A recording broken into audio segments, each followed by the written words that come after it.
SIR നടപടികളുമായി ബന്ധപ്പെട്ട BLOമാർ കടന്നുപോകുന്നത് കടുത്ത സമ്മർദ്ദത്തിലൂടെയെന്ന NGO അസോസിയേഷൻ ടാർഗറ്റ് എത്തിക്കാത്തവരെ ഓൺലൈൻ മീറ്റിംഗിൽ രൂക്ഷമായി വിമർശിക്കുന്നു. ഇന്നലെ കോഴിക്കോട് പേരാമ്പ്രയിൽ കുഴഞ്ഞു വീണ അബ്ദുൽ അസീസ് BLO സ്ഥാനത്ത് നിന്ന് നീക്കണമെന്നാവശ്യപ്പെട്ട് കത്ത് നൽകി. പേരാമ്പ്ര മണ്ഡലത്തിലെ 152-ാം ബൂത്തിൽ SIR ക്യാമ്പ് കഴിഞ്ഞ് വീട്ടിലെത്തിയതിനു പിന്നാലെയാണ് അബ്ദുൽ അസീസ് കുഴഞ്ഞു വീണത്. ഇദ്ദേഹം കടുത്ത മാനസിക സമ്മർദ്ദത്തിലാണെന്ന് സഹപ്രവർത്തകർ പറഞ്ഞു. സ്വകാര്യ ആശുപത്രിയിൽ ചികിത്സയിൽ കഴിയുന്ന അബ്ദുൽ അസീസ് തന്നെ BLO സ്ഥാനത്ത് നിന്നും മാറ്റണമെന്ന് വില്ലേജ് ഓഫീസറോട് ആവശ്യപ്പെട്ടു. ഈ അപേക്ഷ ജില്ലാ കളക്ടർക്ക് വില്ലേജ് ഓഫീസർ കൈമാറി. BLOമാർ കടന്നുപോകുന്നത് കടുത്ത മാനസിക സമ്മർദ്ദത്തിലൂടെയാണെന്ന് NGO അസോസിയേഷനും പ്രതികരിച്ചു.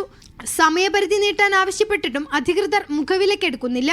ടാർഗറ്റ് എത്തിക്കാത്തവരെ ഓൺലൈൻ മീറ്റിംഗിൽ രൂക്ഷമായി വിമർശിക്കുന്നതായും NGO അസോസിയേഷൻ സംസ്ഥാന നേതൃത്വം പറയുന്നു. പ്രാദേശിക രാഷ്ട്രീയ നേതാക്കളുടെ ഭാഗത്തു നിന്നും വോട്ടർ പട്ടികയിലെ പേരുകൾ ഉൾപ്പെടുത്തുകയോ കൂട്ടിച്ചേർക്കുകയോ ചെയ്യുന്നതുമായി ബന്ധപ്പെട്ട് ഉണ്ടാകുന്ന സമ്മർദ്ദം ഏറ്റവും കൂടുതൽ അനുഭവിക്കേണ്ടി വരുന്നത് താഴെത്തട്ടിലെ BLOമാരും വില്ലേജ് തലത്തിലുള്ള ജീവനക്കാരുമാണ്.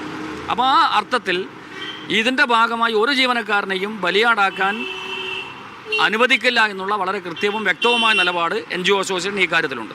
കണ്ണൂരിൽ BLO ജീവനൊടുക്കിയതിന് പിന്നാലെ ഇവർ നേരിടുന്ന സമ്മർദ്ദം ചർച്ചയായിരുന്നു. മീഡിയ 1 കോഴിക്കോട്.